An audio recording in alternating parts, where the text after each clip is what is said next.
It's very nice seeing how much interest there is in the topic because it is such an important topic at the present time. And to tell you the truth, I wasn't expecting this many registrations. And I'm hopeful that we'll have the majority of those who registered joined today. I'll give one more minute and then we will welcome everyone and start.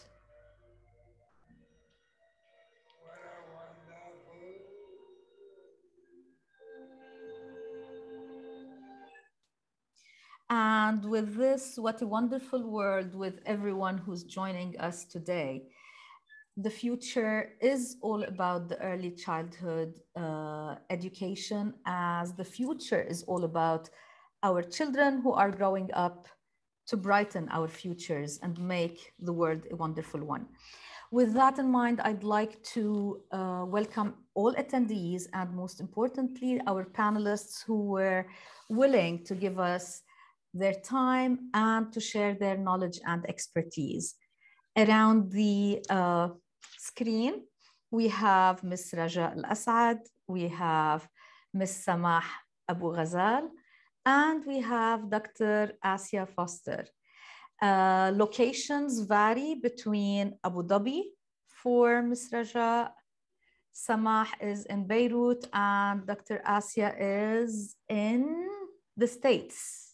Where about exactly? Right in the middle. So Kansas. Kansas. I've always tried to pick up on the map of the United States, but I'm an old dog, as they say. It's hard to teach them new tricks. So without further ado, I will give a brief introduction for each of our panelists. Dr. Asia is an early childhood education specialist. She has an extensive experience in policy and program development, and at the present time, she is the manager of an early childhood program in the States. Ms. Raja Al-Asad is a school leader. She's an IB and PYP workshop facilitator. Her experience is extensive in the school context, and definitely she's been in the trenches, as we say, as we did the whole move between face-to-face and online. Ms. Samah is if I can say, and I'll allow myself to say, one of the stars of the transition between face-to-face and online learning, because to me, the stars are the actual teachers. What made things work during that transition were the teachers. We were all supporting, we were all helping, but the real people who were doing the real work day in, day out were the teachers, along with the students and the parents with them. So with this in mind, I'd like to welcome the attendees. And at the present time, we've gotten closer to 50 attendees. And interestingly, we have people from 22 different countries: UAE, Saudi Arabia, Bahrain, Kuwait, Qatar, China, Canada, United States, Australia, Singapore, Lebanon, Syria, Egypt, Palestine, UK, Nigeria, Singapore, Turkey, France, Burundi, Pakistan, and Ireland. And if this says anything, it says how important early childhood is to all countries and to all places. Our first question for today is in relation to our move from face-to-face to online and emergency remote learning in early 2020. The move, everybody considers it was a success because it worked. However, similar to everything else, there's the good, bad, and ugly. And the question that I'd like to raise first off with Samah as the person who was in the classroom, what are the things now 2 years later, sort of, what are the areas, issues, or aspects that you feel were the most problematic and led to the most issues at the present time as we face our kids? First of all, hello everyone. Since I am in the classroom with the kids and having this kind of everyday, day-to-day contact with them, like you can tell that there are many aspects that we as educators needed to look at and think of. You have the academic part, you have the skills that were gone, the gaps that were formed. Usually when we go to regular days, regular years, when we go to the summer break and we come back, you would keep in mind there's this slide, like the time where summer erased skills or some of the academics, but now they stayed home for 2 years. So the environment at home is not like the environment that they have in the school. So many skills, many academic gaps were formed, lots of behavioral issues we needed to, nowadays we need to keep in mind, lots of collaboration between the educators and the LD department to look at how can we help the kids socially and emotionally, because early years is not only about academics, there's the social emotional part that takes a major role in ECE learning, and there's the parental part, like now we had parents being involved in their kids' education for 2 years. They are the ones who were helping us. We couldn't have done it without them, especially with the young ones, with the 3 and the 4 years old. So parents had a big role. So when the kids came back to their classes, I think we need to keep asking parents to stay involved as much as they can for now and for later on, because now you would face parents who would, if you go to a parent and say, for example, like your child is missing a certain skill or he formed a certain gap. The parents, they know their children better than us. So we might have a clash. Parents might say that, no, they can do this. I've seen this at home. They did this at home, but then definitely they don't know that the classroom is a totally different setting. It's a totally different environment. Thank you, Samah. You're raising some very good aspects. And if you are to select the gap, the area where the biggest gap happened, what, from your experience in the classroom, what would that be? I think it is the social emotional aspect. Okay. In early childhood education, yes, because this is the foundation, like early years is the foundation of the social emotional skills and development that we work on as educators. And this is where everything else later on in elementary, intermediate, maybe secondary is built on. So I think social emotional part is a big thing. Would be the key. Thank you, Samah. So that's from the perspective of the classroom. How about Raja, from your admin role, what were the biggest issues that you faced or believe that are still lingering or result? Thank you very much, Dr. Rana. Good evening for everyone. Good afternoon, wherever you are. There are some good mornings too. Good mornings as well, yes. So thank you very much for joining us. This is a very important topic, and everybody, I think, has their own perspective to add to this. So from a leadership perspective in a school that we have the 3 years old, 4 years old, and 5 years old, I think I agree, of course, totally agree with Samah. Not only the social emotional, but the personal development has been affected as well for children at that age. In addition, we've seen the routines, whether the routines for students, the routines for parents, routines for teachers even being affected by bringing the learning at home at certain times when the lockdown was there. In addition to all this, students sort of, when they came back now, we can see that they forgot certain things that should be natural.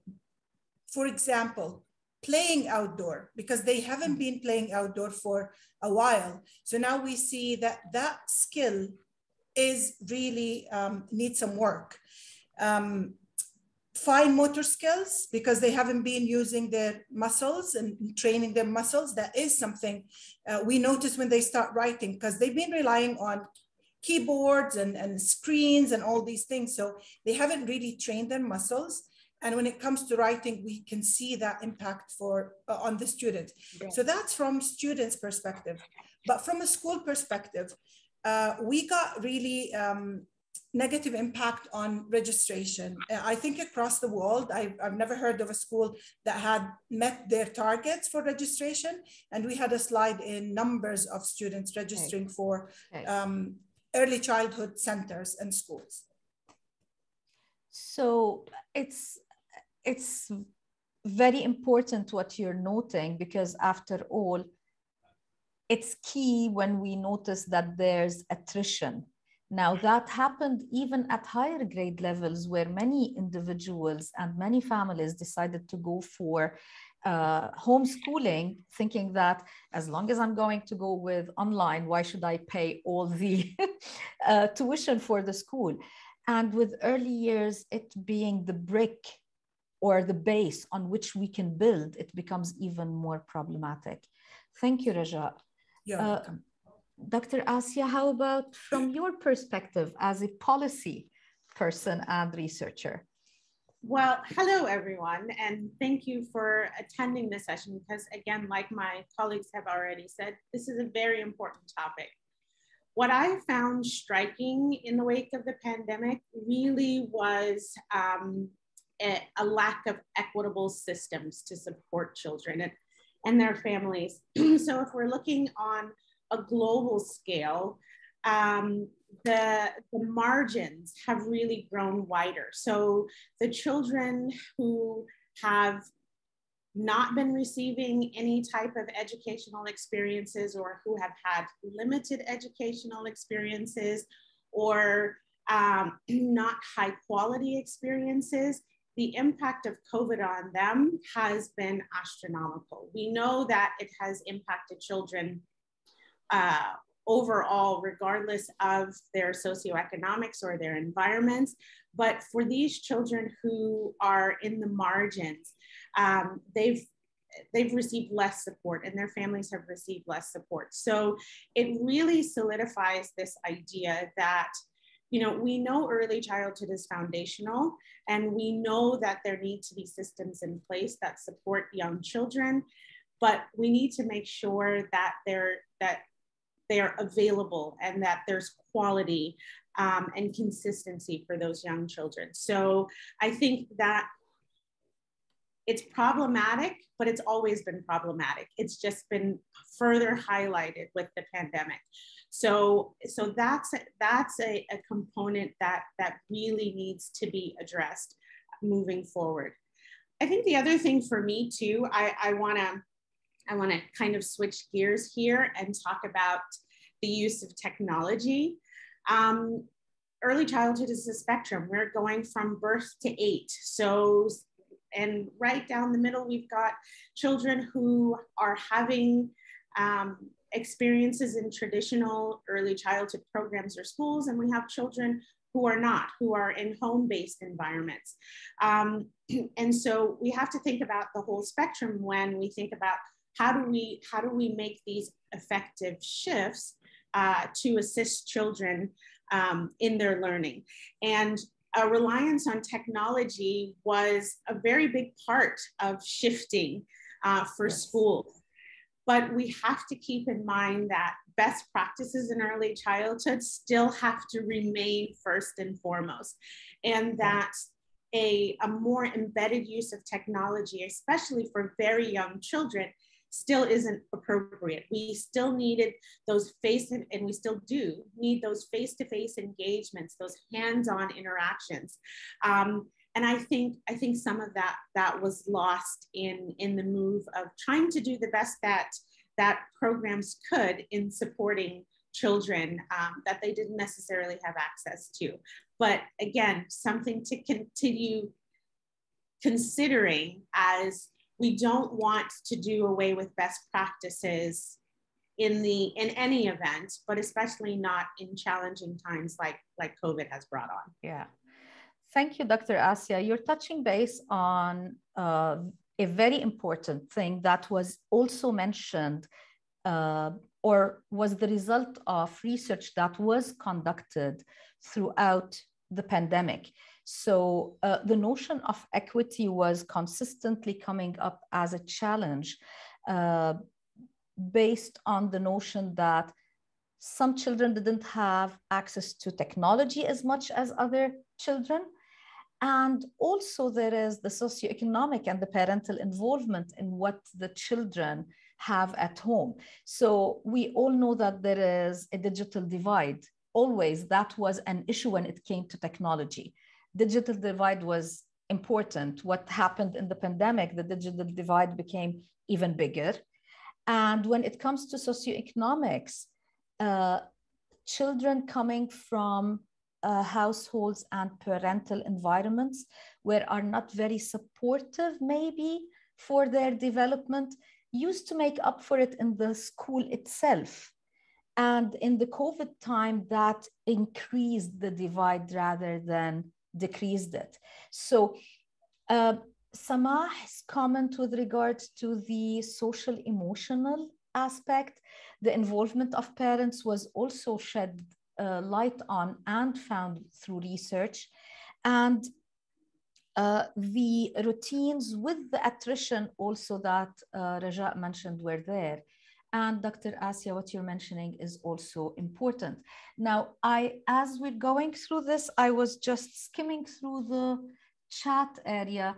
Everybody's in agreement with you, which brings me to my next question of importance on this topic, which is from a practical and day-to-day perspective. So we know these are challenges, more anecdotal, personal experience and research. From a practical day-to-day perspectives, what should we do to make up for what we lost? And if you don't mind, I'll start with Ms. Raja first. Thank you very much. This is a great question, Dr. Rana. And I'm not sure if it's fair to say we can make up 100% for what has been lost, because every year level or every even month in this age group that we talk about make a difference. But what really we can do is reflect on the whole situation, learn from the lessons, plan ahead, and then use to our advantage what really worked, because we had gains as well. Like we talk about losses, but we have gains in the meantime. So build on these gains, prepare better for the future, prioritize, because now we are racing against time. The kids are growing and they may have gaps, as Samah mentioned before as well. So what is worth learning, as Ula just mentioned in the chat, like that is wonderful, and it's very spot on, because what are the priorities for us to catch up, whether it's skills based, it's the academics, the knowledge. Let's have a priorities and make sure that these are getting the students to prepare for the future, because we want to set them up for success, especially like KG2s going to primary and so on. Like these years are very important transition for the students. So reflect on what are the priorities, build on what we gained, and modify as we go. Not only the curriculum, we can modify the curriculum, modify our schedules in the schools. Like if we still have shorter blocks, maybe start expanding the time, because teachers need to take time, catching up with everything that we try to prioritize in the short time, focusing of course on social, emotional, and personal, because that is so important, and we don't want to lose these opportunities to build on what the students brought in and set them up for success as well. Thank you, Ms. Raja. What you've mentioned is very nice, because again, this is, by the way, for all the attendees, I'll be posting some resources and references. Later on, I'll note where. But something that caught my attention with what Raja said, the learning gain rather than the loss. And there's an article actually that was published by Chen and Krieger in 2022, which is very recent, noting that while there are a lot of losses, there are actual gains. As you said, there are gains that we can look at. First, the self-confidence. Definitely, I'll be sharing those resources, and at the end, I will note how and where. There's the self-confidence, self-regulation, even though we think it's not there, but realistically, the children learned how to sit, regulate, even without the teacher next to them. And most importantly, there's a lot of reference to parental communication and connection with the parents. That's again, we never thought we will have. Yes, it comes with its hassle and fights. And that's where I will go to Samah on. So next, where do we need to focus on as we move forward? Well, actually, I think since, again, I have this direct contact with them, I think also with what Dr. Raja mentioned is that I think we as educators, we need to keep in mind that as she said, we cannot cover all gaps. We do not have a magical wand. I wish we have, but we don't. We need to take things slowly. We need to build up on the skills that they already have, because again, and as she said, there were many gaining points. So we can look at where do they stand now in terms of their development and move from there. We can look at our curriculum. We can see how heavy, how dense the curriculum is. And then we can do this kind of, also it was mentioned, to select what is really now important to work on and then move forward from there. There's something that I would like also to mention and shed light on is that we all are, as EY educators, we're all aware of the developmental stages. So there's a thin line between considering a child who is developmentally behind and considering a child who has not been given the right learning opportunities to build on the skills needed.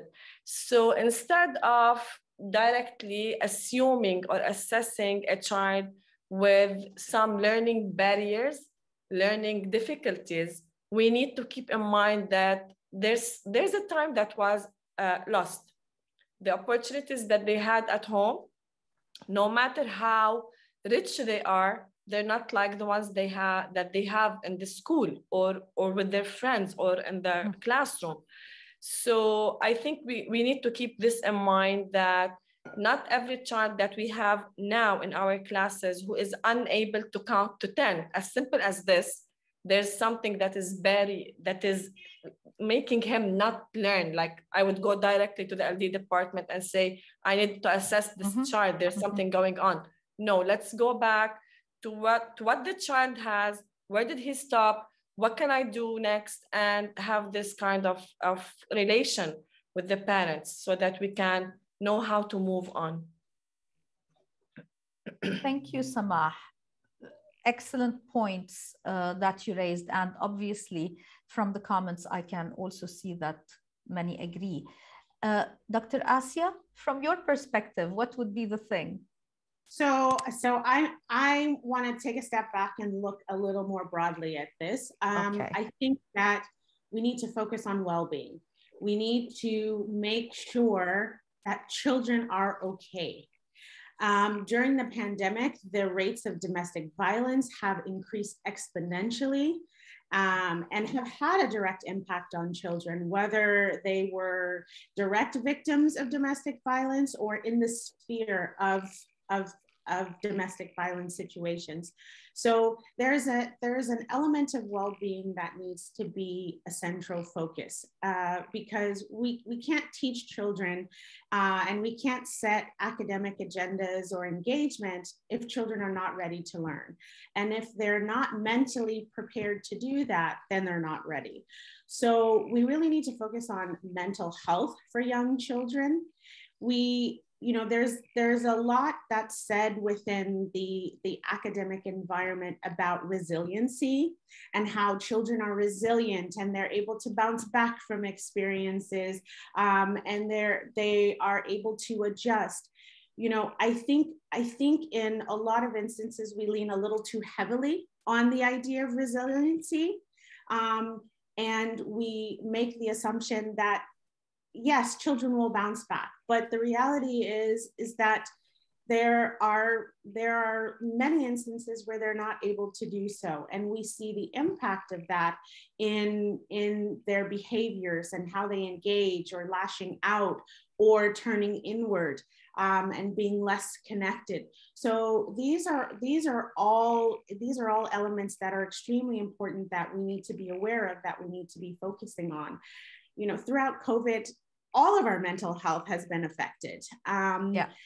As adults, we have hopefully built some tools over time to deal with that.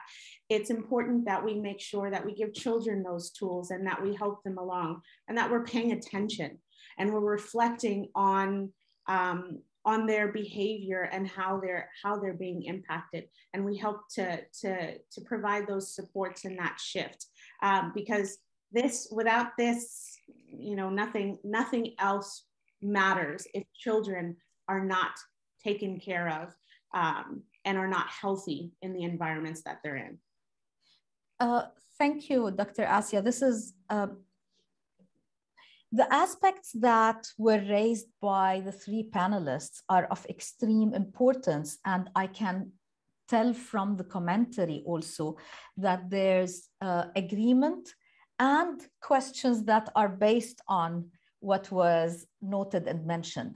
So realistically, it's obvious that based on your experiences, the gaps are there. Again, we can't go back in time, and everybody continues through life with experiences. Resilience comes into the picture. And just before we started, we were talking about the Lebanese and the resilience that we're passing through, having reflected with Samah about my older years when I was young and how I didn't imagine we'll be in the same place at the present time. But that being said, while resilience is good because it helps people move onwards, I totally agree with Dr. Asya with the notion that we should not always think, oh, they'll bounce out of it. As educators, we need to be focused on helping and supporting the children move through it. And the comments noted and reflected on the notion of the well-being of the teacher, the stakeholders, the principal, the parents, and the students. I know this was not something I had in mind when I contacted the panelists, but how do you think we can work on the well-being? Because something that was mentioned before regarding the curriculum is extremely dense. We have, if it was in my hands, and as Samah said, if we had a magic wand, I would just go poof, cancel half of the curriculum, because realistically speaking, our students are going to Google whenever they need anything once they graduate. I'm not sure about the curriculum as is. It needs to be changed. That being said, it's not easily done. So from your experience, what can we do to help the well-being within the limitations of what we're living through? So maybe Raja, I see you smiling, so maybe you want to start. It is a hot topic, Dr. Rana. Yeah. Depending on where are you in the world, it could be viewed in a different view. So I would say it is very important. The well-being now is, it's a buzzing word in the educational field, because we realized after the pandemic that not only students got hit hard, as Dr. Asia said, it's parents as well, leaders, all decision makers, even above schools, because everybody was challenged with this situation. So reflecting is very important at this point. And I mean, we are all new to situations. How many of us lived through a pandemic before? I mean, myself, I didn't. So we are all new to this. And the challenge is to find our way out in the safest manner possible and restore what we can restore. So mental health, anxiety is always there. All what we can do is pull together as communities and support each other. Teachers have been impacted, definitely, and some of them even left their positions in their schools and their centers because they couldn't handle it anymore. So regulations need to come in place, funding to fund like emergency funds for some of these schools and centers to enhance their resistance for these situations need to be there. Working with specialists and psychologists in giving the support to everyone, all the school community and even outside the school community. Talking, like just sometimes talking to each other, parents to parents, teachers to teachers, and all parties there. Sometimes they feel relaxed and relieved by just talking about it and giving some advices, what worked, what didn't. So these are from our perspective. And of course, policies comes in place as well. Thank you. Thank you. Very, very true. Again, we can't change. There are things that are not under our control, but we can support each other. Sama, go ahead. No, I was just thinking as Raja was talking, when we're on an airplane and they're going through the safety procedures and things like that, what do they tell you? Put your own air mask on first before you attempt to help anybody else. And I think that's a lesson that can be translated out when we're talking about these issues of social emotional development and well-being. It's agreed. You know, I think as teachers, because I started my career in the classroom, our first instinct is to help, to reach out, to meet the needs of children. And in so many instances, teachers are overburdened and you just keep going. You keep putting the work in, you keep supporting children. But that idea that self-care has to happen before and in tandem with trying to help others. So those caregivers, whether they're teachers or family members or extended family, whomever, it's the idea that you have to do that inner reflection first, and then look at how your behaviors are impacting the children in your environment. So your own face mask first. Yeah. Definitely golden words, I would say. Samah, you had something? I definitely agree. I'm gonna just put it as simple as because I'm a teacher, like I'm in there. So a simple like saying, I'm here, do you need help? Can I help you with something? Can I do something for you? As simple as this, like those simple sentences that you can say for the ones even that you don't work with, it would mean a lot. Like it is as simple as this, just to feel when we say we are in this together, just to see that we are really in this together. The ones who are capable of giving a hand in the classroom, giving a hand with parents, with the children, just please jump in, go to each other's classes, listen to each other, give teachers opportunities to speak, to talk, to say like, I'm fed up, I'm tired, I want to go out of the classroom. As simple as this. Like, I'm just giving you the real perspective of a teacher who is in the classroom with the kids. So I think listening to this, keeping them in mind, I think they will also help. Samah, what you're saying is of utmost importance, I think, and that's one of the reasons behind edubridges altogether, because we feel isolated. Again, similar to Dr. Asia, I started my career in the classroom, and there's nothing harder than feeling unappreciated, underappreciated, or isolated. And for all the teachers who are listening to this, if you think you're the only ones who feel underappreciated or isolated, you're wrong. Principals feel the same. Faculty members at universities feel the same. Parents feel the same. So the reality is, if we don't talk with each other, we'll always feel isolated. And one of the things that we need to do is connect with each other, see each other. There's a mention of empathy. Somebody mentioned empathy in the chat. We cannot feel empathetic if we don't know the other, if we don't talk with the others. As long as we consider parents alone, teachers alone, administrators alone, nothing can be sorted. And going back to what you mentioned, Samah, regarding the appreciation, we all went through the pandemic together, and we all know how much we tried to support the health workers, because yes, teachers were struggling, everybody was struggling, but the health workers started off with the toughest because they were frontline facing the actual disease.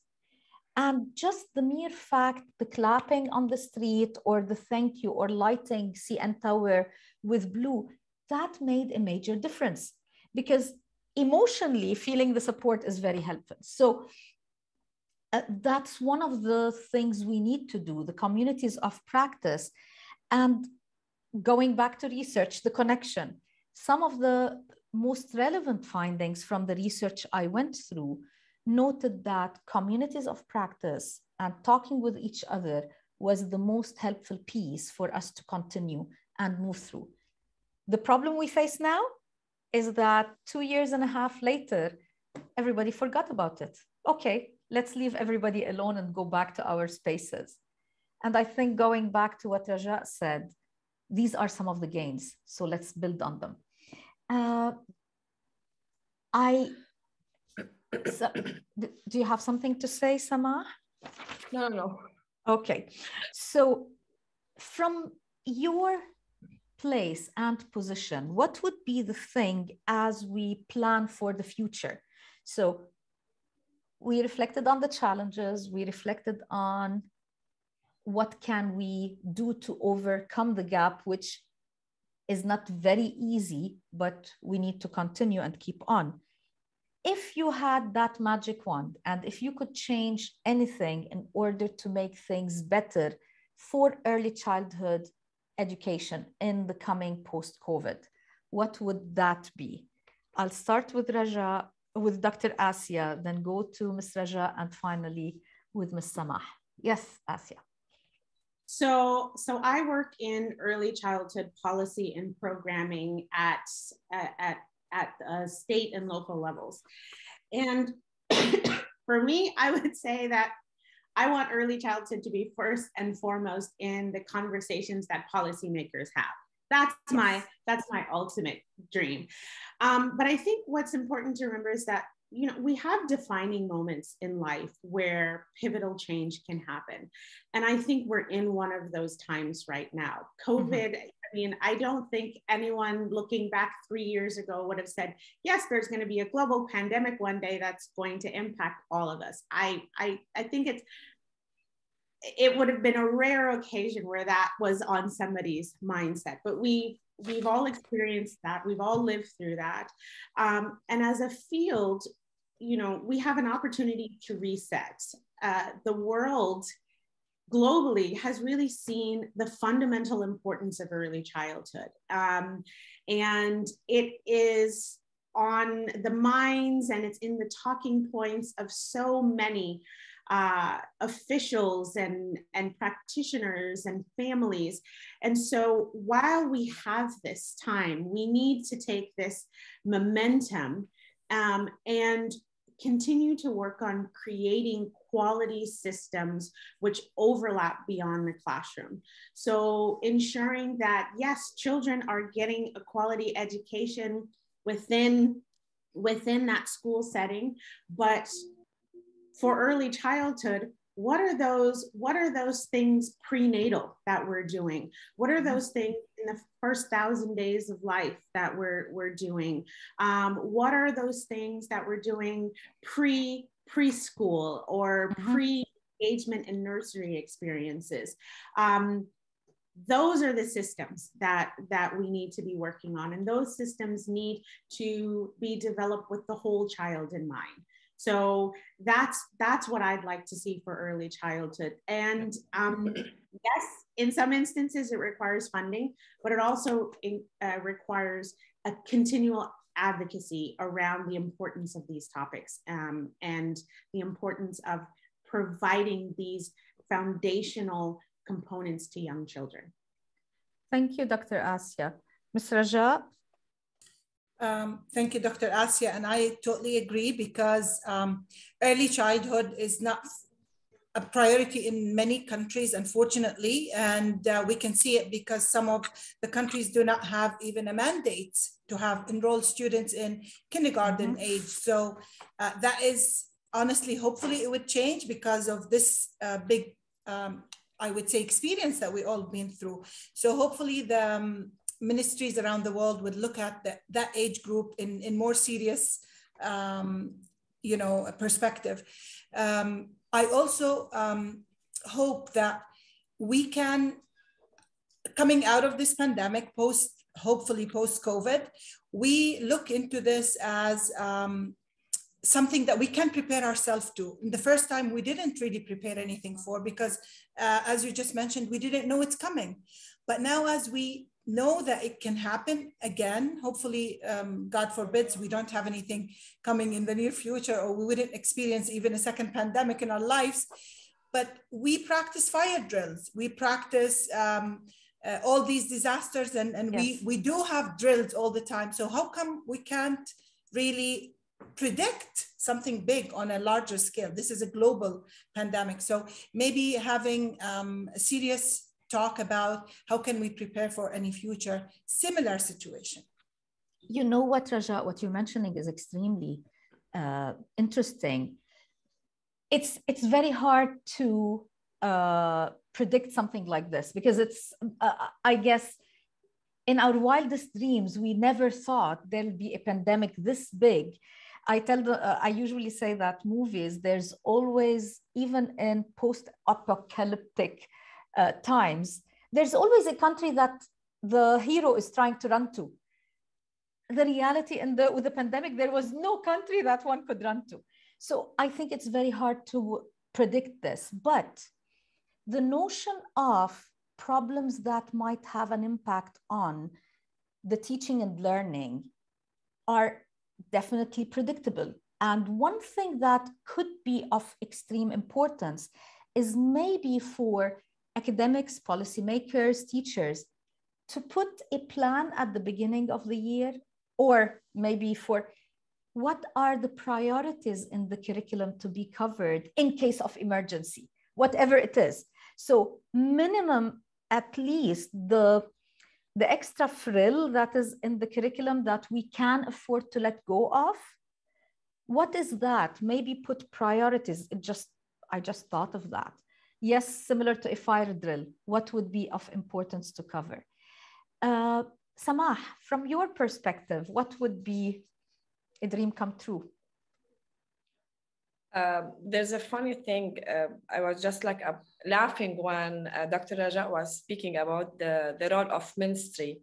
There's a saying that I'm always saying nowadays, like every time I talk to a teacher or talk about the curriculum and what's gonna happen next, I say, when I become the Minister of Education, when I'm the minister, this is what I'm going to do for early years learning. I think it's really important for educators, for ministers, as Dr. Raja and Asya mentioned, Dr. Asya.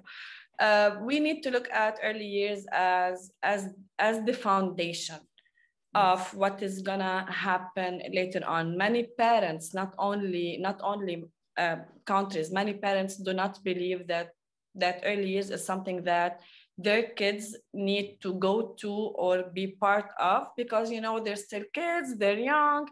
There are like, what can they do? They just play. Like when they say they just play, I say, like, do they just play? They do many things playing.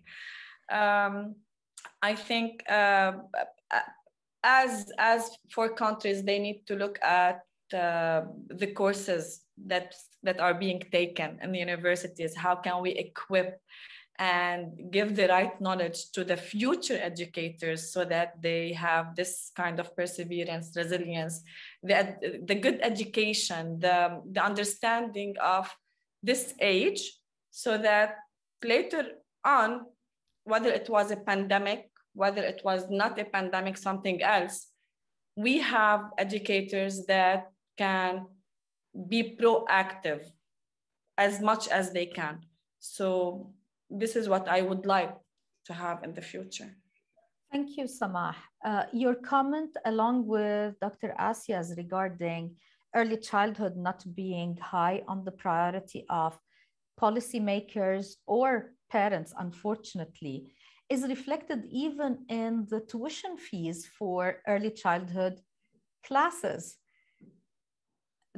They are the least, knowing that, realistically speaking, whether it is the resources or the actual training of the teacher or the well-being of the teacher to go into the classroom and work with children and give them the attention, love, care, and all the expertise that are needed, might actually require higher than lower tuition fees. A lot of reference, especially by Huda. Thank you, Huda, for all your input regarding the importance of research. Research is key, and research is extremely important to inform how we need to move forward. And unfortunately, research is not highly valued in the educational field as much as it is in the health or engineering areas, where safety and security are very visible. So when it comes to medicine, we can really tell the importance of the medication, because being sick and being better is very obvious and clear. That's not the case when it comes to education, early childhood, or even well-being. And this is, I want to ask everybody who's on the platform today, especially those who are from Arabic origin. I'm trying to find the term for well-being in Arabic. And so far, I have not found a proper term for well-being in Arabic. The one that we're finding is al-rafah or al-rafahiyya, which is not, al-rafah is the luxury. It's not the well-being. Anybody knows what anybody has an idea? Please, if you find something, do share with me. Now, with all the comments and the input from the panelists that came in and the attendees, I'd like to open up the chance for the participants. Is there any pressing question or any insight that you can give to us before we actually wrap? So realistically speaking, there were losses and gains. Losses included, I will come to the comments with regards to the Arabic thing. Losses included cognitive and knowledge-based, but it seems the most relevant is the social emotional. The challenges have to do with the well-being of individuals working. Moving forward, we might not be able to make up for the gains for the losses totally, but we can build on the gains. And it seems that the most important thing is to work together. So thank you for,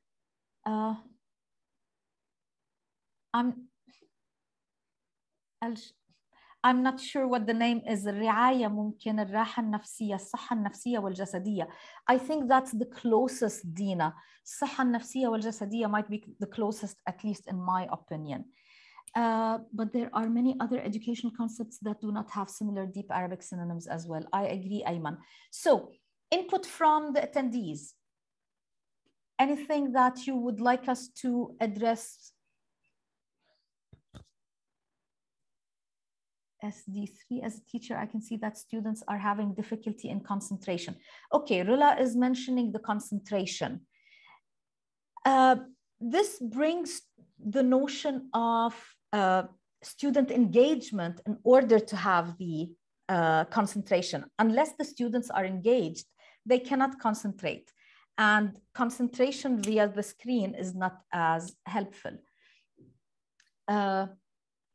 Any recommendations that you'd like to share with regards to student engagement? Samah, since you're the one in the classroom, any recommendations to help with attention span and engagement? Exactly.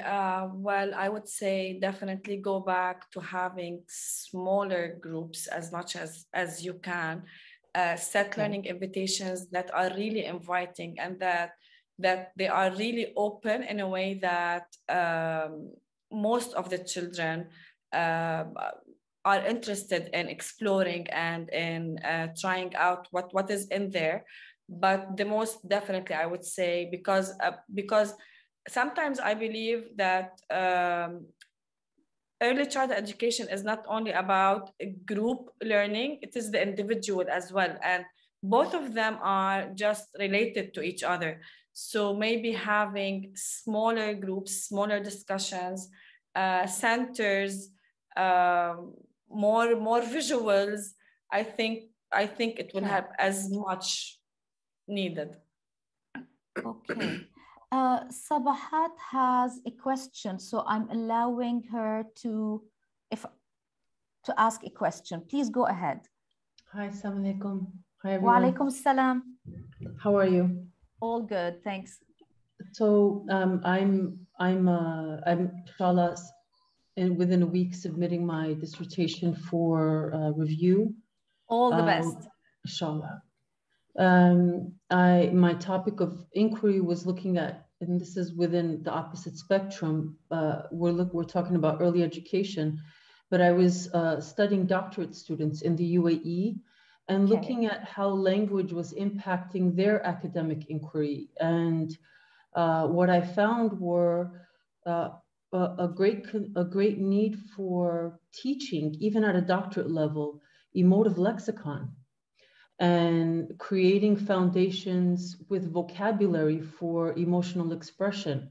And I see that with my children as well. I see that with the other projects and tasks that I'm doing, that even to shift towards a focus of expressing the variations of the word sad, the variations of the word happy. We tend to look at it in a linear sort of, happy means a smiling face, but yes, we understand there are degrees to this.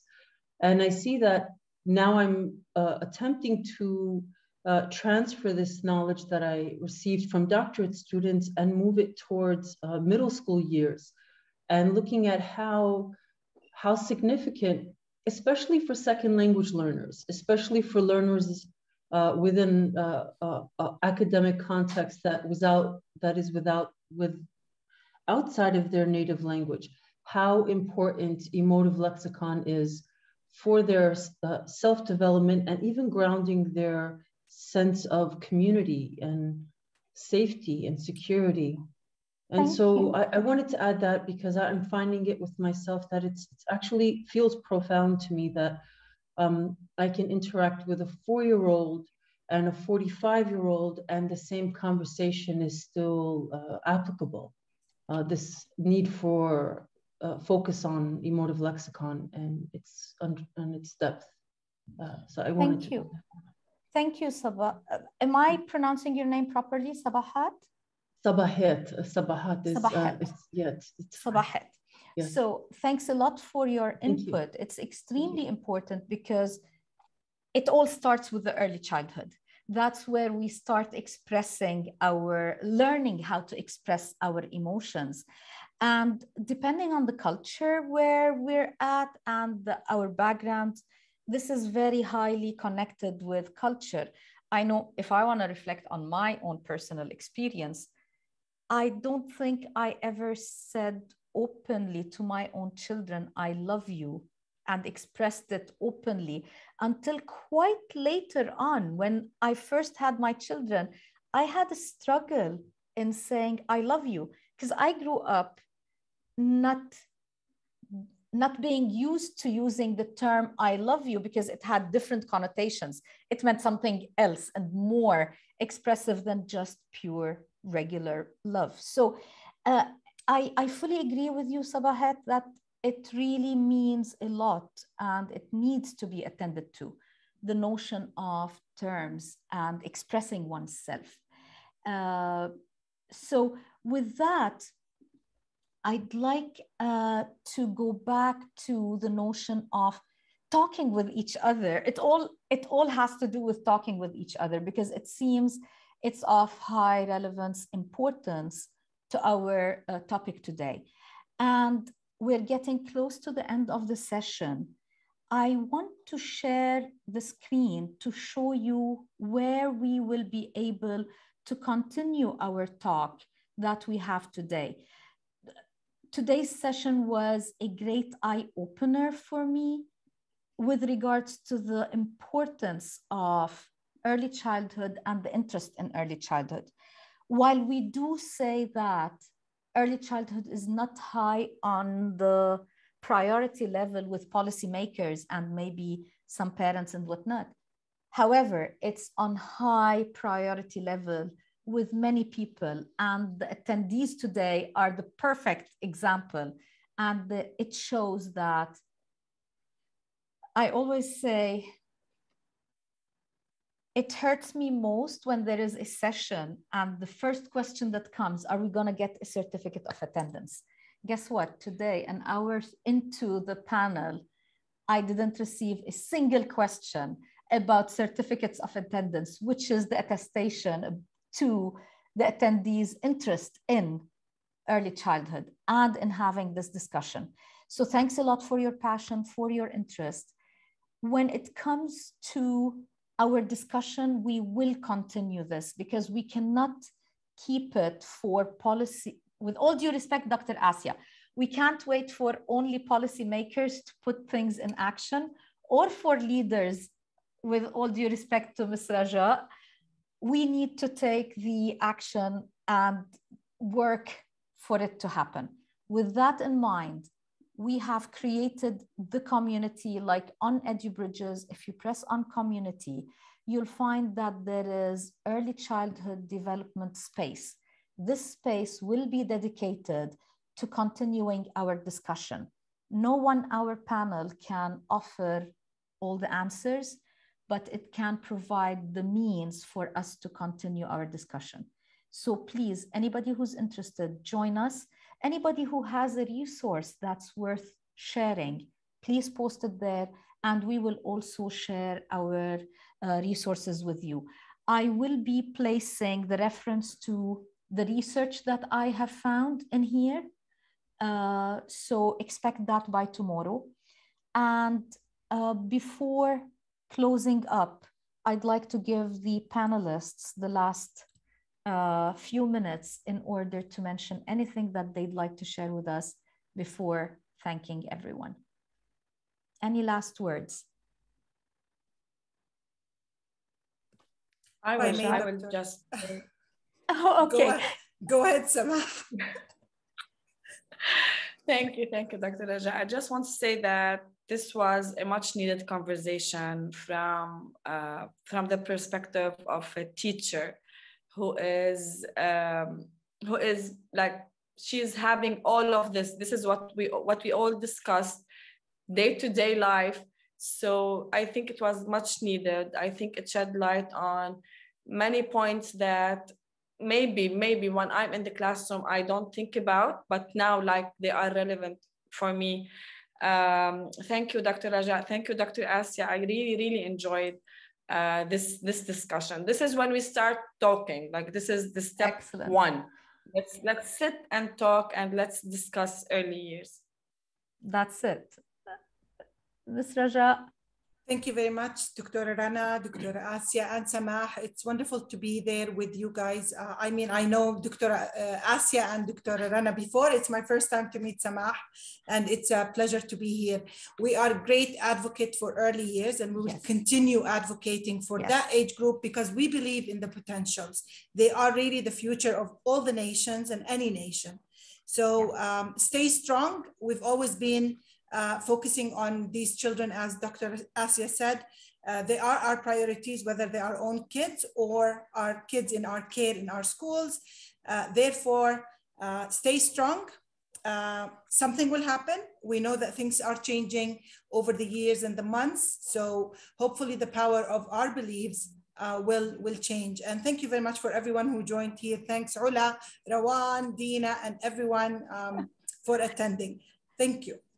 Great shout outs. Thank you. Dr. Asya. Well, thank you to the panelists. This has been a nice session, and like Samah and Raja have said, the opportunity to sit and talk with like-minded individuals about the importance of early childhood is always an invigorating thing. So thank you all for joining us. Hopefully we will have more sessions like this where we're talking about all of the different components that are impactful to children. But you know, the idea, one of the things through my work and through the extended work that I do that I'm finding I'm saying all of the time now, it's always the right time to improve practices and opportunities for young children. So it's always the right time. So we will continue to do that. I know that for the attendees in your own personal settings, you will hopefully walk away and continue to do right by young children, with the end result that we understand that this is everyone's concern, whether you have children, whether you work in the field, or whether you just have a passing engagement. This is important, and it's always a good time. So thank you all for coming. Thank you, Dr. Asya, and thanks to everyone who came. It's heartwarming to actually see the commitment, the passion, and the willingness of teachers and individuals working with early childhood to go day in, day out and offer what is needed to help make things better for our children. Thanks to everyone. The recording will be posted soon online if you want to share with your colleagues who didn't have the opportunity to attend. But more importantly, please stick around and join us in the community to continue the discussion, particularly with regards to our well-being. Because as Dr. Asya said, we need to put the mask on first in order to help others. And as a final note, Ramadan Mubarak to everyone who will be fasting in a week's time, and wishing you all the best. Continue shining with our children. Thank you.